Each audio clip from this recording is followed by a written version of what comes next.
Hey guys! A while back I made this swivel compact, and after I made it I decided that I wanted to try making another one, but with a mirror insert as well. This one is Sailor Moon inspired, obviously, so I thought it would be kind of cute if I did the mirror ones also Sailor Moon inspired. So that's what I'm going to show you guys how to make today. So let's get started. You'll need foam core board, thin non-corrugated cardboard or bookboard or mat board, a binder screw post, a mirror, a makeup pan, small magnets, glue, decorative paper, an X-Acto knife, scissors, and decorative elements. I repressed some bronzer into this makeup pan. I showed you guys how to do this in the last compact video, so I won't do it again. Since my mirror was bigger than my makeup pan, I used that as a base to see how big the compact needed to be. If your makeup pan is bigger, then use that. Trace the mirror or makeup pan onto your foam core board.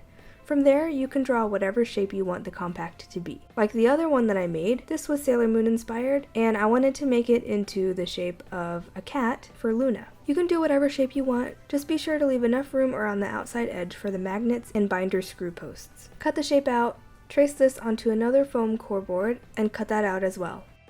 Initially, I traced this onto another piece of foam core board and cut that out, so I had 3 in total. One for the top, one for the middle mirror layer, and one for the makeup pan layer. But after stacking them together, I decided I didn't like how thick the finished product would be. I had some thick bookboard that was the same thickness of the mirror, so I thought that I could use that for the middle part instead. This is an optional change. In fact, I'm not sure if I'm super happy with how it turned out. I like how thin it is, but I had to do some magnet shenanigans, and yeah, you'll see. Place the binder screw post onto the front piece of the foam core and trace the shaft.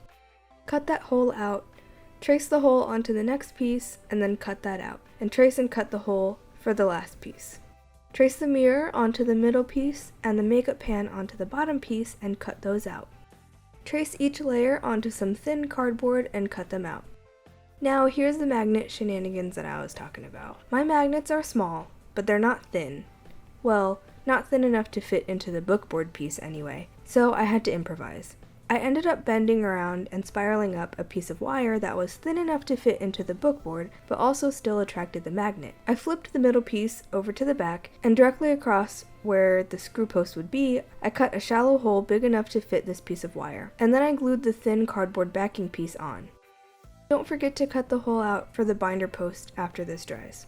To figure out the placement for the bottom piece, line the back piece up, stick a magnet onto the front of the mirror layer, and then stick another magnet onto the back of the back piece. Hold the magnet in place and trace around it. Remove that magnet and cut that circle. With this, you only want to cut through the first layer of paper, not all the way through. Peel that bit of paper off and then push the cut part to squish it down to make room for the magnet. Then line up the 2 layers together again and stick the magnet in to make sure it's lined correctly. Add a dab of glue or stick a piece of tape over it to make sure it doesn't flip over or fall out. I wasn't thinking, and I made the mistake of gluing the back piece on already, but you should wait to do this because you still need to stick the binder screw post in and all this other stuff.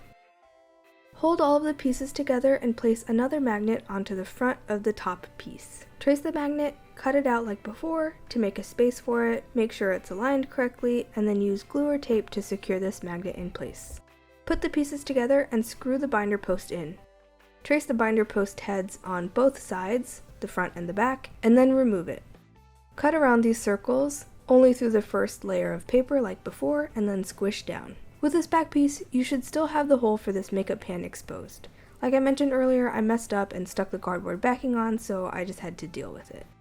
I didn't have enough paper for the huge size that I made these palettes, so I had to improvise when it came time to cover them. Thankfully, I had some black contact paper, so I decided to just use that, which was also kind of nice because it has its own adhesive. Trace around the palettes, giving yourself about 1/4 to 1/2 inch around the edges. With these big ones, you'll have 3 in total. Since I'm using a different kind of paper for the middle part, I had to cut another piece of contact paper that was the same size as the middle layer. I then trace and cut the exact size of the front and back layers out of the decorative paper, But if you have enough decorative paper, then you'll do this for all 3 layers. Glue the front of the middle layer down onto your decorative paper, or for me, I peeled off the contact paper and then just placed it down onto the adhesive. For best results, do this on a flat surface. My cutting mat is horribly warped, so I used a book for this. Cut fringe around the edge of the shape like so, and glue these pieces down. On the front side, cut into the middle like so, making pie-shaped cuts, and then glue these down. Cut out the binder hole post, too. Take one of the pieces of paper that is the exact shape of the compact, and then glue that down onto the other side. Again, for me, I used the contact paper for this part. Apply glue to the front of the bottom layer, and then glue that to one of the other big pieces.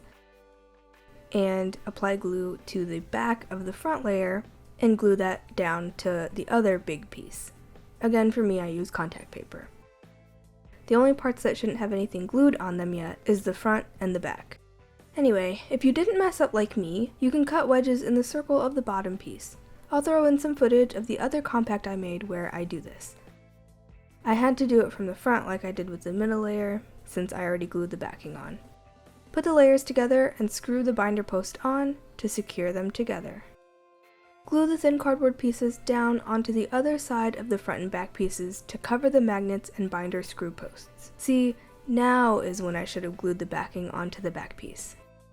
Anyway, like before, cut tabs around the edges and glue them down. Spread glue onto the last 2 decorative paper pieces and glue them to the front and the back, and then press them under a heavy book while it dries. Once dry, you can stick the mirror and makeup pan in place. Mine didn't fit snugly like it did with the first compact, so I just glued them with a small dot of hot glue. Then you can decorate them however you like. Since I'm making this to look like Sailor Moon's cat Luna, I lightly sketched a moon and then filled it in with gold puffy paint. Once your decorative elements are dry, your compact is done. I made this one to hold some bronzer, but I also had a pan of highlighter that needed a home, so I made a matching compact in white, which is supposed to be Artemis. Sadly, right before I got finished shots of the highlighter, I dropped it, and of course it shattered, but it was no problem. I just had to wet it with alcohol and repress it, so sadly the finished shots still have the drying makeup in it. Despite being kind of big, these compacts actually ended up being pretty nice to hold once you fan them out. It sort of fit into my hand similar to a paint palette. Oh, and what's that in the background? Why, it's a makeup brush inspired by Sailor Moon's wand. Next week, I'll be showing you how to make one, so stay tuned. I hope you all enjoyed today's video. If you did, please leave a like. If you want to see more, then feel free to subscribe. I post art videos every Tuesday and DIY videos every Thursday. Thank you, patrons, for helping me produce this video. If you are interested in becoming a patron, then I'll leave a link up here and you can go check out my Patreon. You can follow me on Twitter, Tumblr, Instagram, Pinterest, or Snapchat, and I'll leave the information to those down below. If you have any questions or suggestions for future videos, please leave a comment down below, and I'll see you next week.